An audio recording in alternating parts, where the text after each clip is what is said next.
Oku. Pada pagi hari ini saya akan mewawancarai kepala sekolah saya, Bapak Suwandi SPDI MM. Di sini Elis akan menyelesaikan tugas modul 3.1 tentang pengambilan keputusan berbasis nilai-nilai kebajikan kepemimpinan. Baiklah, di sini saya telah bersama Bapak Kepala Sekolah, Bapak Suwandi SPDI MM. Apa kabar Bapak? Alhamdulillah sehat Ibu. Iya, maaf. Alhamdulillah Pak, saya juga sehat. Maaf Bapak, sebelumnya Elis telah mengganggu waktu Bapak yang super sibuk. Terima kasih atas waktunya. Nah Bapak, di sini Elis akan mewawancarai Bapak tentang kepemimpinan dan masalah-masalah yang pernah Bapak hadapi di sekolah. Nah, pada poin tugas Elis di sini ada beberapa hal pertanyaan yang ingin Elis sampaikan kepada Bapak. Di antaranya yaitu tentang kasus dilema etika di sekolahan ini. Biasa Pak, kita santai aja ya Pak. Jangan tegang. Nah Bapak, untuk pertanyaan pertama nih Bapak, selama ini bagaimana Bapak dapat mengidentifikasi kasus-kasus yang merupakan dilema etika atau bujukan moral yang pernah Bapak alami? Bisa kasih solusinya. Baik, Assalamualaikum warahmatullahi wabarakatuh. Waalaikumsalam. Ibu Elis, CPPS 49 yang kami banggakan. Alhamdulillah pada saat ini tentunya insya Allah sebentar lagi akan menyelesaikan daripada CGP itu nanti, sehingga nanti tidak hilang C-nya jadilah itu. Nah, jadi pada kesempatan ini pada Elis kami pantauan langsung, alhamdulillah, dan saat ini tiba saatnya untuk demonstrasi tentang masalah yang dapat dijuga. Kemudian Elis ini yang kami sampaikan pada kesempatan ini sesuai dengan Elis tadi. Karena bukan kita relax saja. Iya. Memang kita santai saja, tidak perlu tegang pada kesempatan ini. Dan kalau begitu apa tadi pertanyaan tadi? Selama ini bagaimana Bapak dapat mengidentifikasi kasus-kasus yang merupakan dilema etika atau bujukan moral yang pernah Bapak alami di sekolah? Oke, dari mendengarnya itu saja namanya sudah kasus masalah yang dilema itu sendiri sebetulnya sudah menimbulkan suatu permasalahan, karena mestinya kita masalah itu tentunya dari anak-anak kita, karena kita memang kita bimbing, kita asuh, kita didik, kita nilai di sekitarnya itu adalah anak-anak, dan semuanya Elis itu anak-anak kita semua. Tidak bisa kita pisahkan, ini anak si A, ini anak si B, sehingga kita harus sama. Dan itulah dilemanya kita, kebingungan kita, bagaimana tentunya anak-anak tadi semuanya mengaku yang benar, mengaku benar, juga mengaku yang terbaik, tidak mau dia mengaku kesalahannya. Nah di sini Elis kita sebagai guru, orang tua, di sini dengan anak-anak kita mendisiplinkan anak-anak kita untuk dapat dengan jujur. Iya. Untuk dapat dengan jujur. Kejujuran berarti ya. Kejujuran anak-anak kita untuk dapat bertanggung jawab dengan apa yang telah diperbuat oleh mereka ataupun oleh anak-anak kita. Itu yang perlu kita tanamkan di sini kepada anak-anak, dan tentunya kami dalam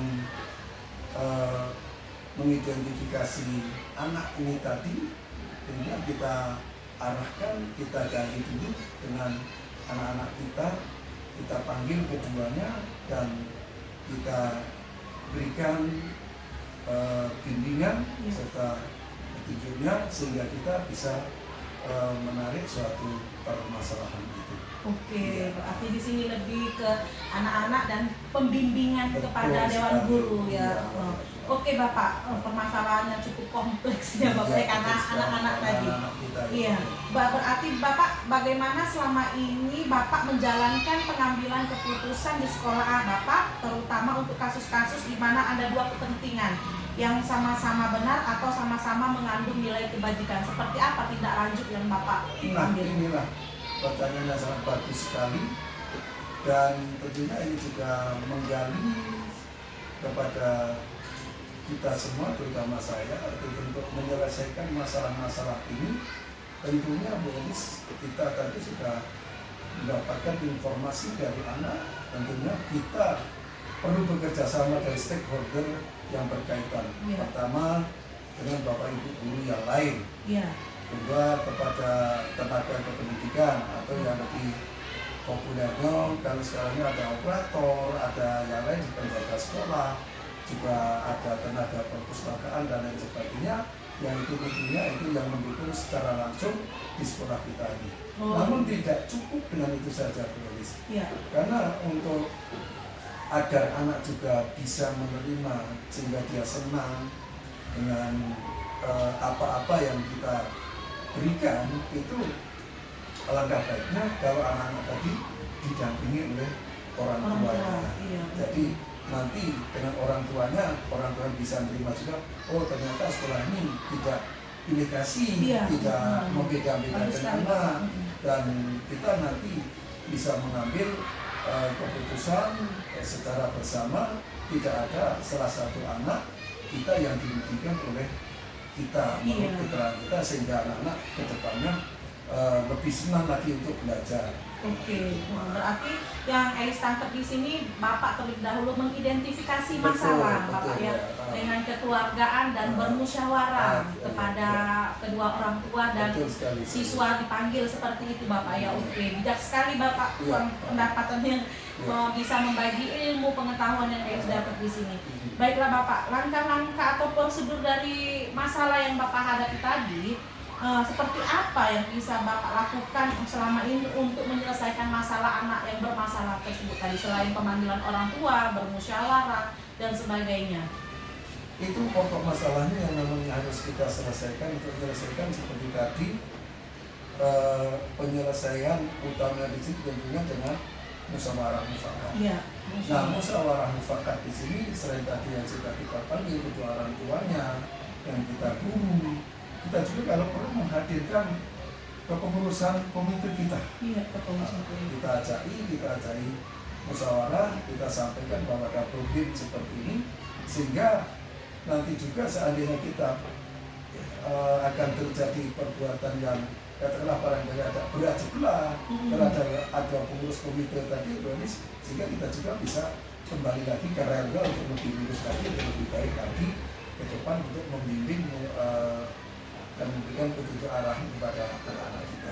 Oke, berarti tidak sebelah arah begitu seperti itu Bapak ya. Iya. Pemanggilan komite, orang tua, dan anak didik mencari akar permasalahan apa yang dihadapi. Iya, bagus sekali Bapak. Nah di sini Pak, hal-hal apa saja yang selama ini Bapak anggap efektif dalam pengambilan keputusan pada kasus-kasus dilema etika? Seperti apa langkah-langkah yang akan Bapak ambil?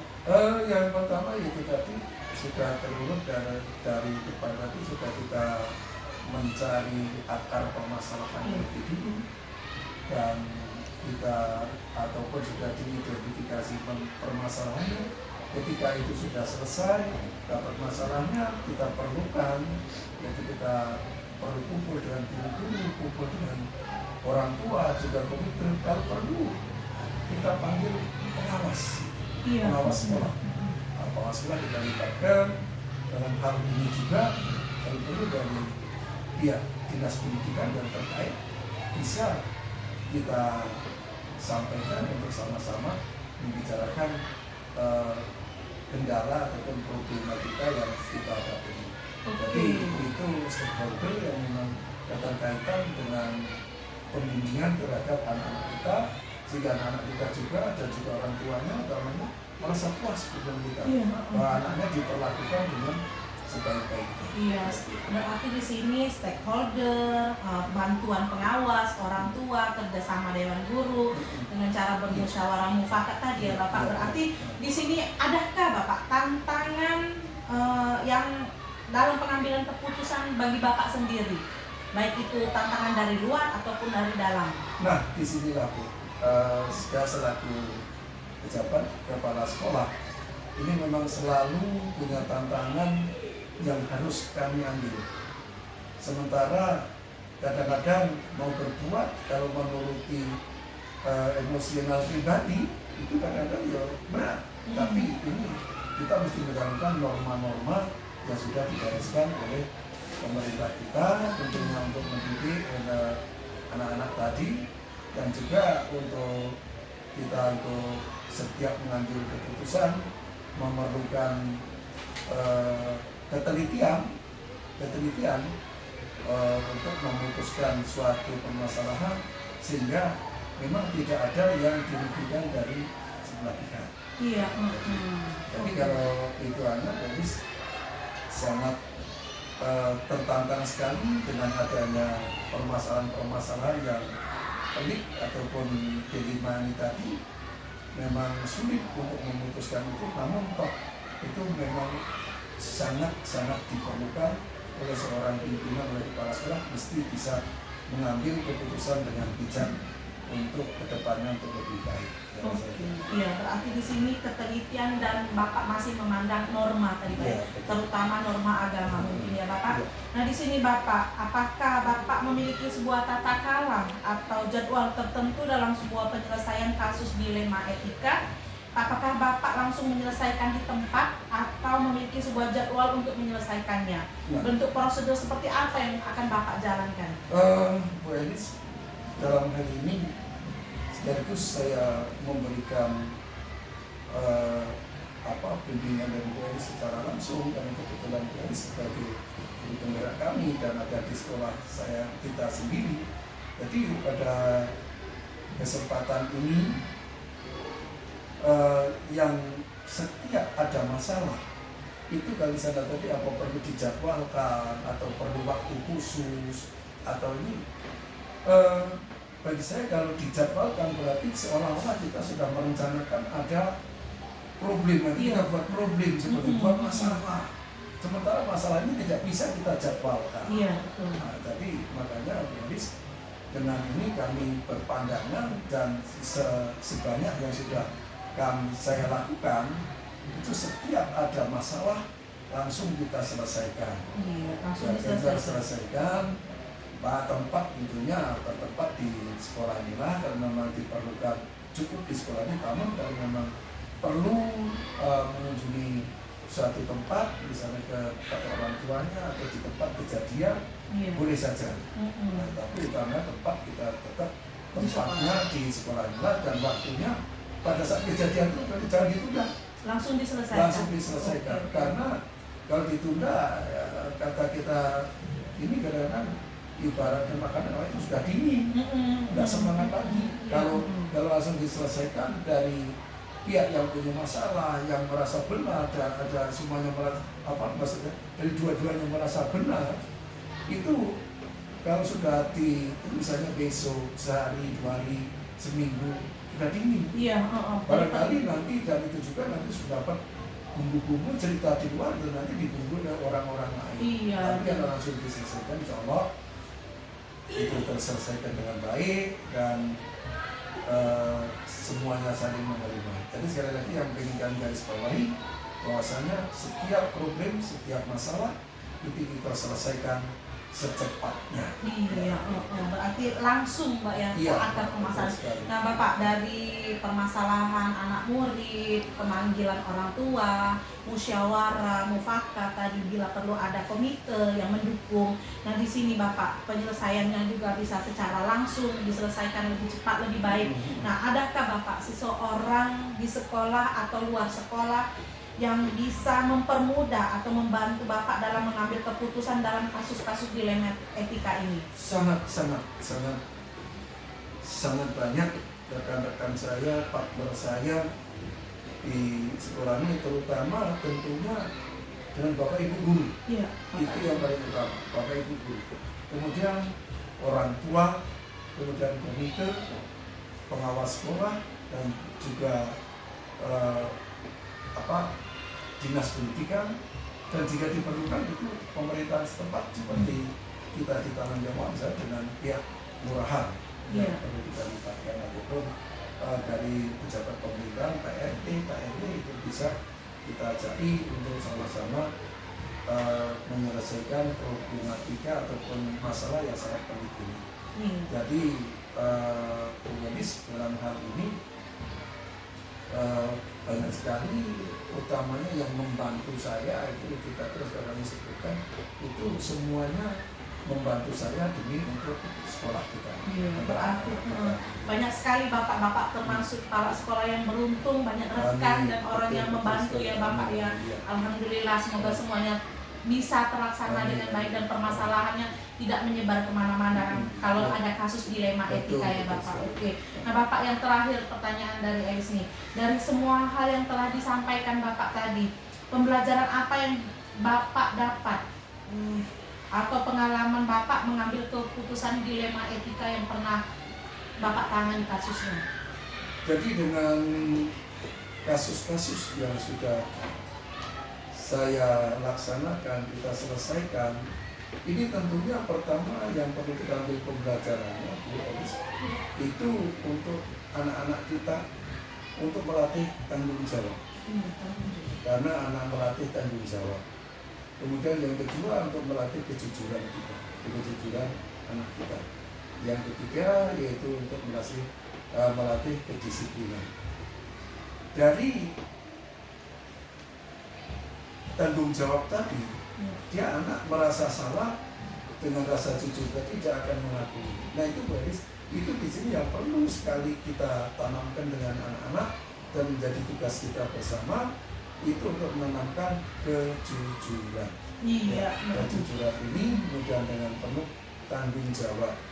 Nah, jadi mudah-mudahan dengan jujur, tanggung jawab, disiplin, insya Allah anak-anak kita ke depan tidak akan menemukan problem-problem dan dia mengerti oh yang seperti ini berarti perbuatan ini jangan diulang kembali, dan anak-anak yang menjadikan salah tadi, anak yang berbuat itu tadi bisa kita menjadikan contoh bahwa inilah anak-anak kita walaupun berbuat salah tapi dia bertanggung jawab, dia mau mengakui dan lain sebagainya, dia menjadikan anak-anak itu disiplin ke depannya, kita jadikan contoh untuk kepada anak-anak yang lain. Berarti pembelajaran yang diambil berarti tanggung jawab, disiplin ya Bapak ya di sini. Berarti bagus sekali Bapak. Elis mengapresiasi sekali apa yang Bapak katakan dan sudah terlaksana.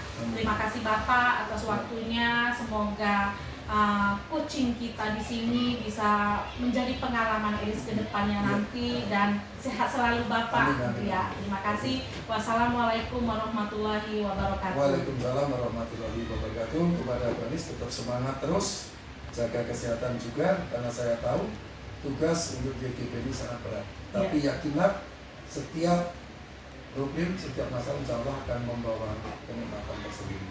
Itu saja, selamat berjuang. Terima kasih, mohon maaf. Assalamualaikum warahmatullahi wabarakatuh. Waalaikumsalam warahmatullahi wabarakatuh. Assalamualaikum warahmatullahi wabarakatuh. Perkenalkan, saya Elis CGP Angkatan 9 Oku dari SD Negeri 49 Oku. Pada pagi hari ini saya akan mewawancarai Kepala Sekolah SD Negeri 52 Oku, Ibu Lensri Geli SPDI, di mana saya akan menyelesaikan tugas modul 3.1 pengambilan keputusan berbasis nilai-nilai kebajikan pemimpin. Pada pagi hari ini saya telah bersama Ibu Lensri. Assalamualaikum Ibu Lensri. Waalaikumsalam Bu Elis. Iya, apa kabar Ibu? Alhamdulillah sehat. Maaf Ibu, pada pagi hari ini Elis mengganggu waktu Ibu, mengambil jam Ibu, mungkin Ibu lagi sibuk untuk menyelesaikan pekerjaan Elis pada pagi hari ini. Terima kasih Ibu sebelumnya. Nah Ibu, di sini Elis ada tugas CGP tentang pengambilan keputusan berbasis nilai-nilai kebajikan pemimpin, di mana di sini Elis akan mewawancarai Ibu tentang keputusan apa yang Ibu ambil ketika terdapat kasus-kasus dilema etika yang ada permasalahannya di sekolahan Ibu. Baiklah Ibu, di sini Elis akan menanyakan yang pertama, apakah selama ini bagaimana Ibu dapat mengidentifikasi kasus-kasus yang merupakan dilema etika atau rujukan moral yang pernah ada di sekolahan Ibu? Seperti apa Ibu? Makasih Bu Elis ya. Iya. Ibu selaku Kepala Sekolah SD 52 akan menjawab bahwa sejauh ini saya melakukan identifikasi secara khusus. Namun saya mempelajari dan menyimpulkan terhadap kasus yang terjadi. Kesimpulan tersebut akan digunakan sebagai bahan tindak lanjut Ya. pengambilan keputusan baik dalam etika maupun tujuan moral. Oh, seperti itu. Berarti di sini Ibu mengambil kesimpulan digunakan sebagai bahan tindak lanjut ya Ibu ya, pengambilan keputusan dilema etika maupun rujukan moral. Oke, Ibu. Berarti selama ini Ibu, bagaimana Ibu menjalankan pengambilan keputusan di sekolah Ibu, terutama untuk kasus-kasus di mana ada dua kepentingan yang sama-sama benar atau sama-sama mengandung nilai kebajikan. Seperti apa tindakan apa yang akan Ibu ambil? Nah, jika diperlukan pengambilan keputusan, maka saya selaku Kepala Sekolah SDN 52 setiap untuk mengambil suatu keputusan itu dirapatkan terlebih dahulu. Oke, iya. Berarti rapat terlebih dahulu untuk mengambil keputusan Ibu. Ya, ya bagus sekali Ibu. Nah, di sini Ibu, apakah ada langkah-langkah atau prosedur seperti apa yang bisa Ibu lakukan selama ini dalam mengambil langkah-langkah tersebut? Dalam mengambil keputusan berkaitan dengan dilema etika maupun rujukan moral, saya tidak memiliki prosedur yang baku. Iya. Akan tetapi saya akan selalu mengusahakan kepada jalan musyawarah. Oke, berarti ambil musyawarah Ibu ya. Oke Ibu, di sini hal-hal apa saja yang Ibu selama ini Ibu anggap efektif dalam pengambilan keputusan pada kasus-kasus dilema etika? Ada berapa? Selama ini saya anggap efektif, Iya. yaitu untuk mengambil keputusan itu dengan jalan musyawarah. Contohnya yaitu sebelum kita mengadakan musyawarah, kita memanggil terlebih dahulu orang tua atau guru-guru atau yang berkaitan dengan yang berhubungan dengan dilema ini. Iya, oke, bagus sekali Ibu. Berarti dari pengambilan contoh musyawarah dengan beberapa orang pihak tadi Ibu ya, itu yang akan Ibu lakukan. Hal-hal apa saja nih Ibu selama ini merupakan tantangan dalam pengambilan keputusan pada kasus-kasus dilema etika yang pernah Ibu alami di sekolahan ini Bu? Ada beberapa hal yang selama ini saya anggap efektif dalam mengambil keputusan pada kasus dilema etika, sebagai contoh musyawarah dengan beberapa orang atau pihak yang terlibat dalam suatu situasi tersebut. Iya, berarti beberapa orang ya Ibu ambil ya. Oke Ibu. Apakah Ibu memiliki sebuah tata cara Ibu dalam jadwal tertentu dalam sebuah penyelesaian kasus dilema etika? Apakah Ibu langsung menyelesaikan di tempat atau memiliki sebuah jadwal untuk menyelesaikannya? Bentuk atau prosedur seperti apa Ibu yang Ibu jalankan? Coba tolong dijelaskan Ibu. Sejauh ini tantangan saya hadapi dalam mengambil keputusan pada kasus-kasus dilema etika adalah ketika berhadapan dengan guru senior. Oke, dengan guru senior berarti Ibu ya. Iya. Adakah seseorang atau faktor-faktor apa yang selama ini mempermudah atau membantu Ibu dalam mengambilkan keputusan dalam kasus-kasus dilema etika Ibu? Saya sadar bahwa rasa canggung tersebut lama-kelamaan akan hilang. Seperti itu, berarti rasa canggung yang Ibu alami itu akan hilang dari yang lebih tua tadi Iya. Ibu ya. Oke Ibu. Nah di sini Ibu, pertanyaan terakhir ya Ibu ya. Dari semua hal yang telah Ibu sampaikan ini, pembelajaran apa yang dapat Ibu petik dari pengalaman Ibu mengambil keputusan dilema etika? Dari beberapa hal yang disampaikan tadi, ada sebuah pembelajaran yang dapat saya petik dari pengalaman mengambil keputusan berkaitan dengan dilema etika. Salah satu pembelajaran tersebut adalah bahwa setiap pengambilan keputusan penting untuk dilakukan dengan jalan musyawarah. Oke, berarti inti dari dilema etika yang Ibu lakukan itu musyawarah Ibu ya. Oke, baik sekali Ibu. Terima kasih atas penjelasannya, berbagai ilmu pengalamannya yang telah Elis dapatkan pada curhat kita pada pagi hari ini. Terima kasih Ibu. Wassalamualaikum warahmatullahi wabarakatuh. Waalaikumsalam.